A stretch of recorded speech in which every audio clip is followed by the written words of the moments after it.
everybody, thank you so much for checking out this video. It's your girl LB and Blue. Welcome to my channel, Watch With Me LB, where Blue and I give you fun, fresh, and funny rants, reviews, and recaps on our favorite movies and TV shows. Baby, she popped up right on cue. You gave me James Marsden and you gave me Sterling K. Brown in one, like, together at the same time on the same, like, I could look at them at the same time.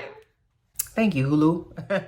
You did your big one. I fear you did your big one. We are here to talk about Paradise because the way that this show snuck up on me, much like the end of the world snuck up on these people in this show, I knew Sterling was gonna kill it. That's what Sterling Kelby Brown does, okay? He has no choice but to kill it at everything that he does. Look at his wife, okay? I love his wife. I love that whole family. I am a long distance cousin. If the world is ending, are you one of them people that's trying to evacuate when the world about to end? Because I was like, the world about to end in an hour and a half. Where was you going? Like, where were you trying to get to? Or are you on the side of life, like, let the asteroid just come hit me directly? I'm not trying to fight. I don't want to fight no zombies. I'm not trying to live in the wilderness. I don't want to fight against no wildebeest and no man that look like a wildebeest out in the world. Go ahead, take me out again. Comment down below and let me know which one you are so that we can discuss. The show opens up and we meet Xavier Collins, okay? Xavier Collins is a Secret Service agent assigned to protect the president. Kind of stoic, but like one of them kind of stoic men that like will crack a joke and like get a pop culture reference if you throw it his way, you know what I'm saying? He's not, you know, he's just, that's a part of his job. He can't be out here being goofy. Now, right out the gate, baby, we can see that something is, it's like off. We see another Secret Service agent named Billy, which we gonna talk about it in a second. He's outside the president's house. But I was confused because it looked like they was in Calabasas. I was like, what's happening right now? Because is the president on vacation? Because I thought, you know, I was like, does he have like an Airbnb? Like I was confused about the location of the president at the time. Now, in the show Paradise, we go back and forth between olden times, flashbacks, and then we go to present time, right? So in the flashbacks, we can see the president, who is played by James Marsden. Listen, because I have had a crush on James Marsden, baby, since Ben. James Marsden and Sterling K. Brown in the same thing. That's the moral of the story. Don't let me get caught off on the tank. Come on, make me focus. Nah, don't let me go off. We just not got here. Okay, so anyway, Cal is the name of the president. Cal Bradford. Cal is very charismatic as a president. He be drinking in the middle of the day. He know he look good. You know what time it is. If you're gonna get a young president in his 40s in the White House, he gonna cut up. He a little racist, okay? Even though he be drunk as a skunk, okay, and cheating on his wife. Baby, one day Cal goes to work and he said, baby, I'm here at 8 o'clock and the president usually shuffling around in this dirty ass bathroom. What's going on? He not up yet. Xavier go upstairs to check on the president. Child, the president dead on the floor. Somebody done bashed the president head in and he laying on the ground with his eyes open. That is so unsettling. Like, if you're gonna be dead and have the decency to close your eyes. Be thoughtful, dead person. So now Xavier like, how? Okay, because I was the last person to close this damn door. He go downstairs and check the security camera. Bitch, what is going on? They got a little glitch in the matrix, girl. The little system cut out for a little period of time. So Xavier go in the room. He see they got earrings on the counter, like on the little side table. So the president was giving his little yam away. And it looked like it was giving a yam away to the little lady that worked for him. Okay, just put a little pin. They wait about 30 minutes before they call in the fact that the president is dead. So they all hell break loose, right? The lady Sinatra come. And I'm like, well, who is this lady? Because what you doing here? Like, are you the vice president? I ain't really know what was going on. The president dead. And I said, babe, I know you didn't get James Marsden on my screen for 5 minutes to bash his head and then leave him on the ground bleeding. That ain't right. He was coming back. Baby, so Xavier it's just too much for Xavier. He take off running in his damn Secret Service church shoes. And he stops right beside on a road between a lake where they got a man standing in the water fixing a duck. Okay, I'm like, okay, well, what the fuck? What kind of lake is this, baby? Is this is it a drop off? Like, why are you standing in the... Okay, and then he got a sign behind him that says sunset will be delayed for 5 minutes. What the fuck kind of futuristic thing is that to say? I had no clue what this show was about. I didn't even really give a damn. I was just watching for Sterling K. Brown. Baby, why do people living in a mountain designed to look like nowhere middle America, baby? They living in a mountain, so they're paying up, and it's like I don't even know how the hell they did that with lights and sounds and fans and like I'm not smart enough to know how they did it. I don't know how they did it, baby. It looked like they was in Mayberry. They in a mountain because the world done ended. Child, what? Let me tell you something. I already know that if the world did end, I'm not important enough to be on a list of people that they would save. That's why I asked you in the beginning, would you want to fight for life or would you just want to let what happen happen? Comment down below and let me know. Before he left the White House, Xavier picked up a pack of cigarettes because we had a smoking president at the time. Not we, because I'd have been dead. But they had a smoking president. On a pack of cigarettes had a X in blood.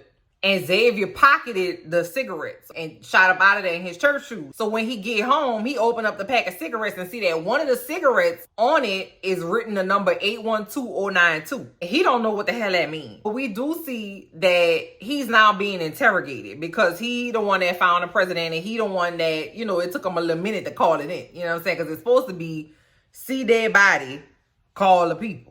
He saw the dead body and went had a conversation. He went to the basement. He went and made a sandwich. They got Xavier hemmed up in a basement some damn well on a lie detector, determining whether or not he know what's going on. So then we meet Dr. Tarabi. Okay, Dr. Tarabi, this fine ass like psychiatrist lady. Now she come in there and say, do you feel bad about the president being dead or something like that? And then on her hand, written on the inside of her hand, she got yes. And so she's standing there because they're watching and listening. And he said yes.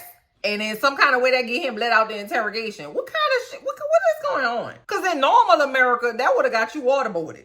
I was into it, okay? I was into it when I found out they was living in a mountain, baby, because I was like, who built that? Okay, it's Sinatra, okay, which we don't talk about her. We're going to talk about it. She the one that built the city, okay? She was like a gugagillionaire, okay? Like a true trillionaire, something crazy. And she built the city inside this mountain with this kind of uptight, wound tight, like scientist engineer dude. Xavier has a daughter. His daughter is in high school in this underground bunker, child. Why they got them? What they going to school to do? Anyway, she's in school with the president's son.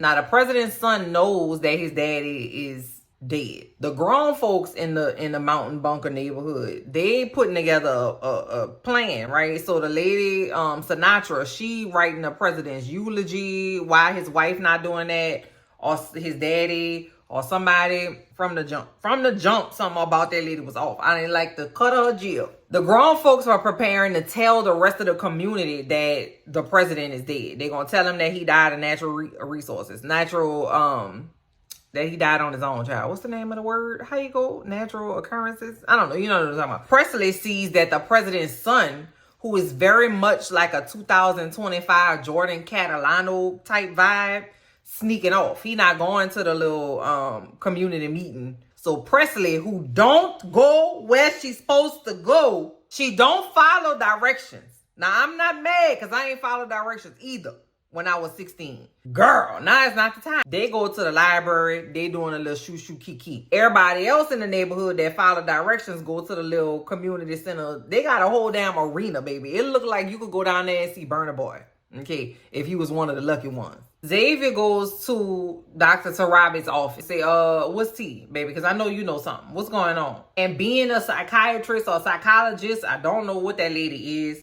She peppers him with questions too. She does kind of tell him that she had a session with the president the week before he passed away. And she makes them leave her office because she feels like her office is being bugged. So she knows something is off too. So they walking around the neighborhood, and the next thing I know, these two people on a date. I said, well, hold on now. Wait a minute now.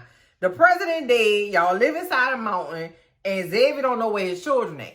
Okay, I need somebody to get on the good foot. Get your eye on the ball. Y'all walking around, strolling around and shit like it's a Hallmark movie. People is dying. They go to the damn fresh market in the middle of the mountains. Where they getting all this fresh produce from, baby? I was trying to understand like the logistics because they literally had everything. I think I saw some Bohouse Farms juice on the show. I was like, what y'all making fresh juices in a mountain?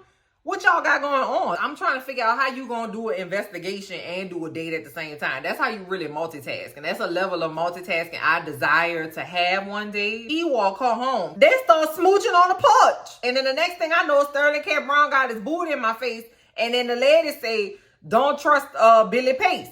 while they getting ready to do what grown people do in the shower. I said, wait a minute, that was too much at one time. I couldn't even process Sterling K. Brown completely and perfectly symmetric booty cheek me in my face before Tarabi gonna sit on his lap while he about to give her the yam, and she said don't trust Billy Pace. Now the whole time I'm thinking Billy Pace okay, he just a little stupid. Now we can't trust Billy Pace. What is going on? What is going on? At this time we also find out that Billy and Jane, they doing the butt. Billy and Jane cut the cameras off after the president goes to bed so they could smooch around and play the week. So now everybody like, well, what the fuck? Like, why would you do some stupid shit like that? So Jane is like a babe in the woods. She's like, oh my God, I'm so sorry.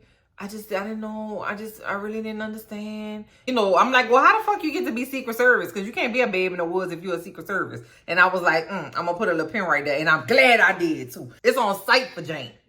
She'll probably kill me. So now we got to learn a little bit about Billy Pace. Billy Pace grew up in the middle of nowhere, child, on a prairie or something. When the world ended, Sinatra plucked his ass from obscurity and put him in the damn Secret Service. Okay, Sinatra, baby. Okay, Sinatra, her name is Samantha. She lost it up here. What her trigger was Sinatra had a boy and a girl, like a son and a daughter, before the world ended. The son, and I don't know how that child passed away, but the child passed away, and that flipped the switch inside Sinatra's head. Okay, so when she got all her gugagillions of dollars in her pocket, and she went to this like seminar or something like that, where this guy was like, listen, y'all have fucked the earth up, okay, and the earth is about sick of y'all. We're gonna do a hard reset on humanity, and y'all ain't gonna be no more good. She's like, well, what the hell can we do? And the guy who said that the world about to end was like, get in the big ass hole, bitch. I don't know. I don't know what to tell you. That's what sparked the idea for Sinatra to like build this like bunker for 25,000 people. And because she had gugagillions of money, she got all these people together, including the president's daddy. Well, he was a senator at the time. And like all these brilliant minds to build this hole in a cave in a mountain in the middle of nowhere somewhere. Long story short, Sinatra is a macadamia nut. Billy is also a macadamia nut, but he's been reformed by the love of a good family. Okay? So when Billy Pace and Xavier got together on the president's detail, they kind of got cool. Xavier let him meet the kids. And the kids love him. They call him Uncle Billy. Xavier like, well, I got to figure out what's going on. I really hope my partner is not behind it, but I'm going to go ahead and get down to business to defeat the Huns. Okay, I'm going to go ahead and try to figure out what's going on. So he goes to the records room and pulls Billy's file. Billy got everything in his file redacted. You know you done did some fucked up shit when your stuff is redacted. So he looking at Billy crazy. It's a big carnival underground. They trying to have like a semblance of normalcy and, you know, that whole thing. At the carnival, Billy and Sinatra and Robinson, the president's little spooky boogie, little, you know, cutty buddy, they all in the corner huddled up talking. And Xavier's like, I don't like that shit. At this point, I'm looking at Billy sideways because already I done seen that you done murdered somebody. You got a redacted file. You're over there huddled up with that bitch Sinatra, and I don't like that bitch. So I'm already looking at you sideways. Now, in a flashback time, these 4 scientists or 4 people that go above ground to see what's going on, turns out the air is breathable. It don't look good. It doesn't look good at all, child. It looked like a nightmare up there. But the people can breathe the air. Child, little did we know Billy was sent to go out above ground too and kill the explorers, because if the explorers came back down and told people that, you know, the air was breathable and it could possibly be other people outside, that was going to cause all kind of hell in her perfect society. Sinatra had sent Billy down to murder the scientists, and Billy murdered the scientists or the little explorer people, child. And I was like, oh my God, Billy, bro. So you're a good guy, but you also not very complex and complicated. So Xavier and Billy finally get to meet. Billy say, okay, bestie, I'm going to tell you what time it is. Let me just, you know what I'm saying? Let me just hang out with the kids a little longer. Because whenever I tell you what I got going on, you're not going to want me around your children. Let me just kick it with the kids for a little longer, and I'm going to tell you tomorrow, okay? After Billy leaves Xavier, Billy go to Sinatra and say, bitch, you got me fucked up. You got my best friend thinking I killed the president. I did everything you asked for, and you trying to put me out here in this. I don't like that. Sinatra say, pause, baby, hold on. pump your brakes, okay? Because if you think you the only killer I got down here, you sadly mistaken. Billy said, baby, that don't faze me none. Send what you got. Send your biggest hitter my way. But you better, I tell you what though, if they hit me, you better make sure I stay down. And I said, okay, Billy, boy, you better stand on business, child. Next thing you know, Billy ain't get up. Billy dead, child. Why Billy go home with his girlfriend, Jane? Why Jane poisoned Billy and Billy dead on the ground? As soon as Billy told Xavier that he was going to tell him was tea in the morning, I already knew Billy was out the door. Not tomorrow, child. I already knew he was no more for this world. He wasn't on for this world. R.I.P. to Billy, boy. Now we're getting background on Cal. When I tell you, Cal done been through it. Cal done been through hell. Cal comes from a very rich, like generationally rich family. All the men in his family have lived big lives, according to his daddy. Cal, he don't really want to do that, okay? Cal really just want to you know what I'm saying? He just want to be an English teacher. He want to grade papers. He want to teach the little children about the taming of the shrew. He don't want to do the political do. But his daddy said, boy, shut up. What you talking about won't? Ain't no won't. You gonna do what I take you to do, and that's that on that. Ain't no more talking. I felt so bad for Cal from this point forward, because that boy done been through it, okay? The day he asked his daddy if he was proud of him, and his daddy was like, proud of you for what? Everything you got, I gave to you. What you talking about? Everything you ever did, I did for you. Damn. Cal, he really wants to have a relationship with his son. But you know, don't nobody blues you out like a damn teenager who just knows everything. Doesn't understand the things that an adult has to go through to make certain decisions for their betterment. But his son is very upset about the state of his life. Like, he in his mountain and he trying to go to Coachella and shit. He don't want to be down there, and he really upset that his daddy caused millions of people to die. He feels like his dad lets things happen to him instead of, doing things for himself, right? He tells Cal that he wishes he would have died out there with the rest of the people that's above ground. Don't tell nobody that here, because then just your luck, they're going to walk out in the street and get hit by a bus. He's in there trying to, feel a little better. So he called his girlfriend and is like, listen, let me give you this yam right quick. I just, you know what I'm saying? That would just make me feel a little better. You'll probably feel better, you know what I'm saying?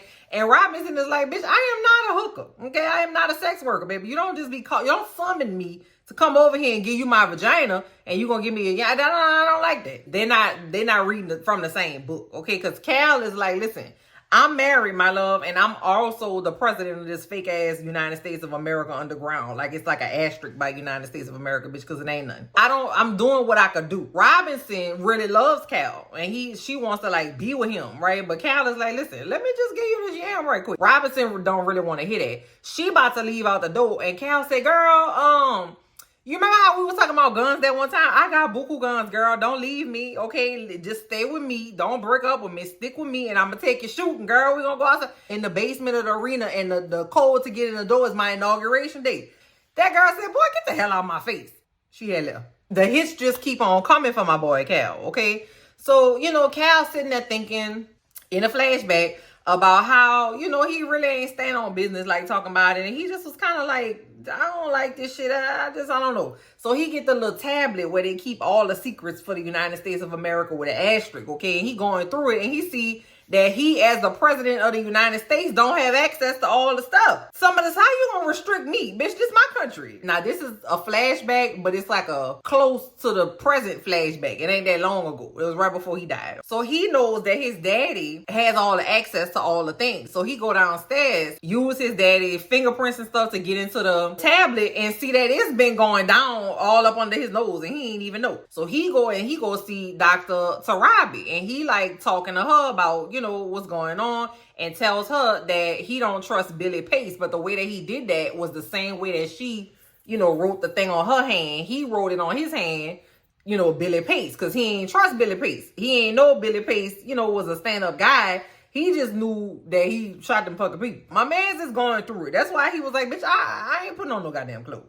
What the fuck am I putting on clothes for? Bitch, I live in a wall. Bitch, what am I putting on clothes for? Still in flashback time, we finally meet Terry. Terry is Xavier's wife and Presley and James' mom. All right.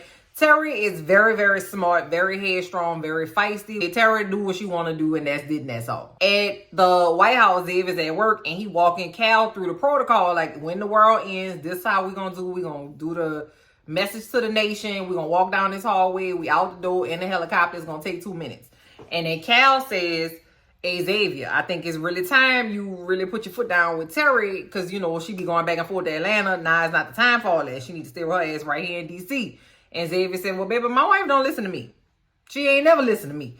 I ain't gonna get all in your marital business, but I'm gonna just say them trips to Atlanta don't make no damn sense. Can she be remote? Can she just use Teams like the rest of us? Because Xavier was like, well, I can't, what I'm gonna do with it? I can't tell, I don't have no information. You're not giving me nothing to go with. She gonna need specifics. And he was like, I can't tell you that, but I'm just gonna tell you, if I was you, I wouldn't let that lady go nowhere. He tried. He tried now. You can't say he ain't tried. Okay. In present time in the mountain, Xavier is trying to find out where Billy is, because Billy's supposed to give Xavier the tea. You know, he would say, I'm going to call you tomorrow, but you know, Jane, the babe in the woods, that's really a wolf in lamb's clothing, a sheep in lamb's wolf, a wolf, what is it? A wolf in lamb's clothing? Yeah. No, huh? Oh. Sheep and I don't know, you know what I'm talking about. Okay, Xavier calling Billy, and Billy ain't answering the phone. So Xavier pull up on Jane like, hey, you seen Billy? And she like, yeah, he told me he was gonna call me and I ain't never heard from him. So they both go over there to Billy's house, find Billy dead on the floor. Jane devastated. Jane boo-hoo crying, child, oh Lord, take me with you. He was so young. Whole time she done put the man in the ground. So Xavier devastated. He like, nah, bitch, this bitch Sinatra got to go. He calling in. Then him and Robinson, the president old lady, they get together at the bar. They like, listen, we got to get this bitch Sinatra up out of here. So Robinson tell Xavier that Billy died of a fentanyl overdose. Because, bitch, what? That don't even make no damn sense. So Xavier like, bitch, we got to get a plan in place. So Xavier's next door neighbor in a fake subdivision, okay, he work at the technology place. I don't know, the headquarters. I don't know, child. The one that make it look like they actually outside when they in the damn wall. He calling a favor from the neighbor because the neighbor got a little dog and the dog is contraband. Okay, you're not supposed to have no animals down there, child, because it could go bad fast. And Xavier was like, listen, you got to chill with that. And the neighbor was like, I bet if you need anything, let me know. I'm a, you know, whatever. Xavier calling his favor and tell the man that work at the technology tower in the mountain to put up a sign in the sky, bitch, that say they lying to you, okay? Everybody on the ground is like, what? Okay, because what you talking about? It's already sketchy down here. And I was rolling with the illusion. Now you put some words in the sky, bitch? Oh, no. I'm not about to go through no more trauma. Okay, I'm just lucky to be here. The man done locked everybody out the system. And they can't get in there to take the message out the sky. And people starting to freak the fuck out. Because, yeah. And so really the only thing they could do is to like shut down the system and like have everybody in the dark to like reboot the system to get the message out the sky. And Dr. Sarabi, she like, listen, if you put these people in the dark, they gonna freak the fuck out. They has these wristbands that they wear, like a little Fitbit or some shit. I don't know, bars. And it's a GPS tracker. They use it to pay for stuff. Xavier's ban is off. His children ban is off. The neighbor's ban is off. And some other Secret Service agents that didn't like what happened to Billy because they know somebody took his ass out. They're ready to go head up behind Billy. They all offline too. Now, Xavier done asked the neighbor that put the message in the sky to hide the children in the basement of the bar. Presley asked, don't listen, okay? And don't never be where she's supposed to be, okay? She gone and she snuck off to go see the president's son. Now, I will say, Presley's character was a bit frustrating for me because they wrote, first of all, she was dark-skinned. Hell yeah. Hell yeah. I was so glad that they put a dark-skinned young person in the show. And I was so glad Terry was dark-skinned too and she had natural hair. And I was like, hell yeah, boy. You better give me some representation on that screen. The blacker the berry, the sweeter the juice. Anyway, they parentified Presley because Xavier went to go get his yam taken care of over there at the doctor house, and she had to wake the little boy up, give him breakfast and shit, and she was always making sure her daddy was all right, and she was always making sure this little boy was okay. She went to go set up his little thing at the carnival. She went to go help him girl, can anybody So now it's going down, okay, because Robinson, she done went down there and got all the guns, right? Because Cal told her where all the guns were. So her and Xavier and all the rest of the Secret Service that's tired of that bullshit, they went and got all the guns, right? So everybody running scared. So Sinatra found that out, and she put her Secret Service men on her family. So Sinatra get paranoid, and she called Jane, okay, with her raggedy self, and tell Jane, go find them children. Go find Xavier and go find them children. She pull out a gun from her heart. She got a damn hand cannon. Do you understand what I'm saying? It's a big ass gun, like a rat tail cone. She pull out a gun from her thing and she go try to find Presley. Now Presley over there with the president's son. She tell the president's son, I got the tablet. That's who had the tablet. Presley had it. Cause she was coming over to the president's house to go see that little boy and to go play the Wii with Billy and Jane. The day she found it, it was just like in the grass or whatever. And she was like, oh shit, I could use this to figure out what happened to my mama, because she don't know nothing about what happened with her mama. She tell that to the president's son, and the president's son was like, shit, I got a grandpa at home that don't know what the fuck going on. I can get him to get us in the thing, right? I forgot to tell y'all, the president daddy with his mean ass, he's suffering with Alzheimer's. So he think that the president's son is Cal. So they use the grandpa to get into the tablet. God bless people who have Alzheimer's, and God bless the caregivers for people with Alzheimer's, because that's a hard ass thing. That's a hard and scary and heartbreaking thing. God bless y'all. Anyway, they get into the tablet and they see all the tea. They find out everything. Outside, the president's son done took the tablet and started reading all the information to all the people. So now it's going up, child. While this happened, Jane come up talking to the teenage daughter of her coworker. Presley, I'm just so sad about Billy, girl. I need your help. Can you just come be with me and come sit with me? And girl, Presley don't never be where Presley's supposed to be. She said, yeah, girl, I'm gonna come with you even though you're a full-grown adult. And Presley, don't piss me off. That's the thing about it. She go with Jane. Now Jane done got leverage over Xavier, because Presley didn't have her ass where she was supposed to be. Sinatra and Xavier finally come face to face. Xavier is about to pop Sinatra in the middle of her forehead. Sinatra say, hey, before you murder me, did you know that your wife probably alive yet? Because, you know, you don't really know. You wasn't there. Like, you was there, but you wasn't there. This how the world ended. There was an Arctic earthquake of some sort, child. I didn't even know shit like that could happen, but it did. So now they got a big ass tsunami that completely wiped out places that were like coastal places, right? Cal knew that this was a possibility. Cal knew that this Arctic disaster could possibly happen.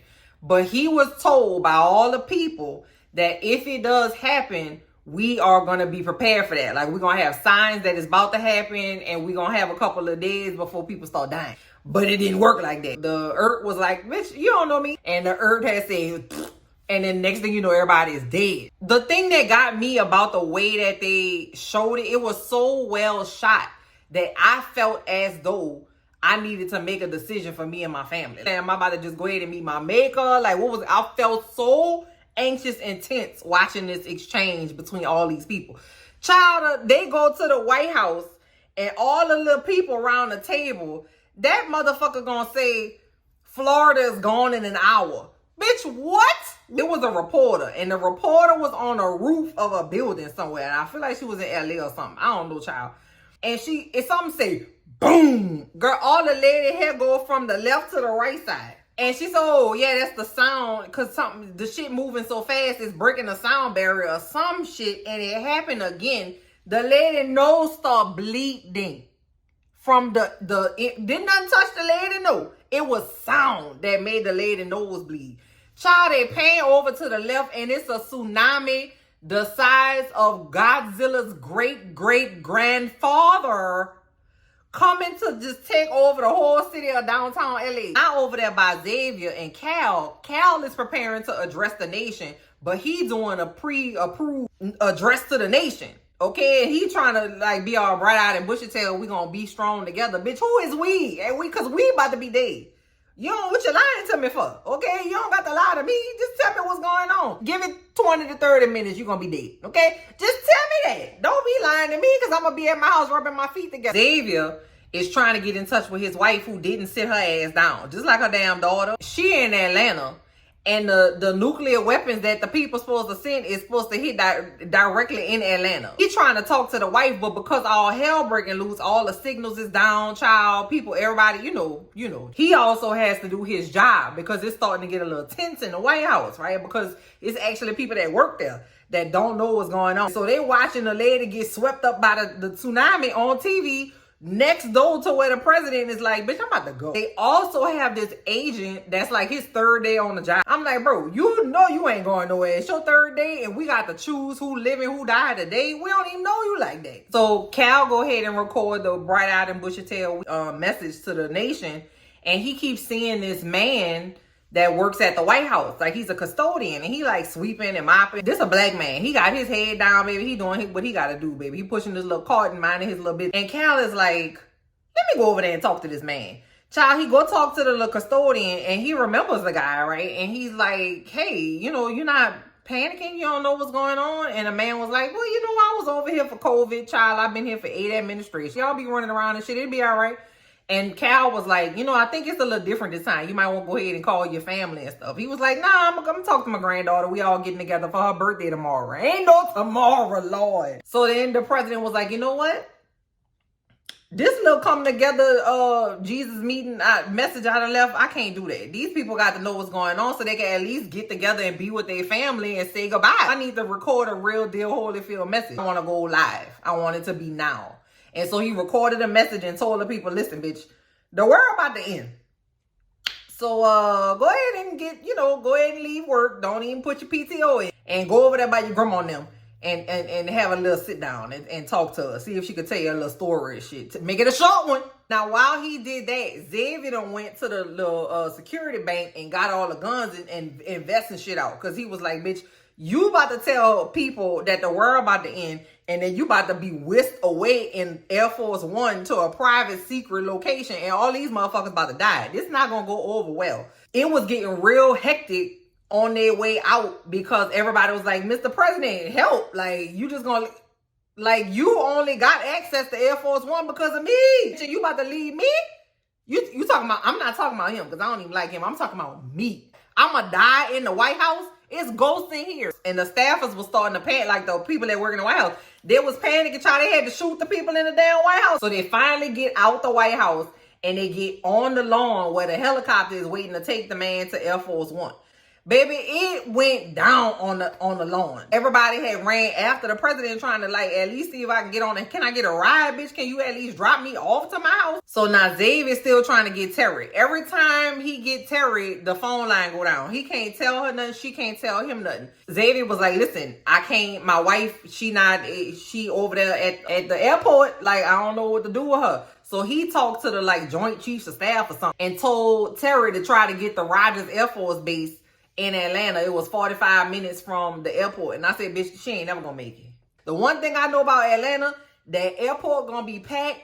Them TSA agents gonna be mean as fuck. And you not about to get nowhere in Atlanta traffic. It's gonna take you an hour to get from point A to point A.3. You ain't gonna get the beat. You ain't gonna get nowhere in 45 minutes. That lady's a goner. Then it finally comes out that the lady didn't get on a plane. Like, she wasn't able to make it. And the nukes is heading straight for Atlanta, child. Xavier is like, listen, I know my kids are on Air Force One and I know we about to get up out of here, but I cannot leave without my wife. And then he started to turn the blame on Cal and started to tell Cal, like, you knew this is all on you. My wife gonna be dead because you ain't tell me what was going on. And Cal was like, bitch, I tried to tell you, don't tell that lady, don't go nowhere, but your ass is like, she don't listen to me. That's not my wife, that's your wife. And it was so, and you know, Sterling K. Brown with them tears, bro. I'm telling you, Sterling K. Brown got the thickest tears I've ever seen in my life. He got on a plane. So then the Joint Chiefs is on another plane and they say, hey, we gonna advise you to go ahead and throw these nukes, my boy, because these other countries, they throwing their nukes already. And if you don't, we gonna be dead for sure, for sure. Hit the switch, my boy, okay? And then Cal is like, this is not what I was supposed to be doing. They have like a little secret that the president, only the president knows, that you could hit the red switch and then nuke everybody and we're gonna be out of there. We're gonna be dead. Or you can hit the blue switch and fry every electromagnetic technology wire thing in the world and set the world back about 500 years. You're gonna damn near have to reinvent the wheel again, okay? Which one are you gonna do? He hit the blue switch, okay, and fried everything.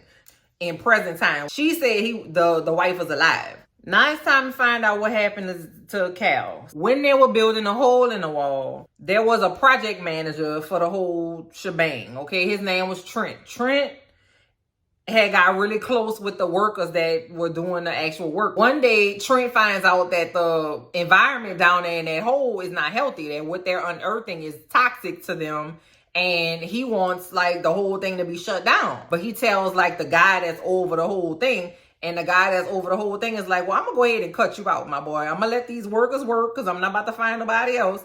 And I'm gonna cut you out and you ain't never gonna see these people again. And so that just really devastated Trent. And so Trent turned into like this kind of like a not an incel, but like a dweller. Like he just turned into like a conspiracy person. Like he was trying to tell everybody who would listen to him that this is what's going on, this is what's happening, this is what's gonna happen, because the guy who was over everything also told Trent that it was about to be like a calamity afoot, baby. And so Trent went to the New York Times, the Washington Post, baby. He went to CNN, NBC, MSNBC. Nobody would listen to Trent. And so when the shit hit the fan, he used that time to escape and found some people that was like, you know, cleared to go into the hole and like murdered them damn people, took their identity. He found this lady that was outside of her car, like eating snacks and shit. He took her and they pretended to be the two people that he murdered to get into paradise, right? And his intention was to go ahead and kill Cal. Because prior to that, like before all the shit hit the fan, he printed a 3D gun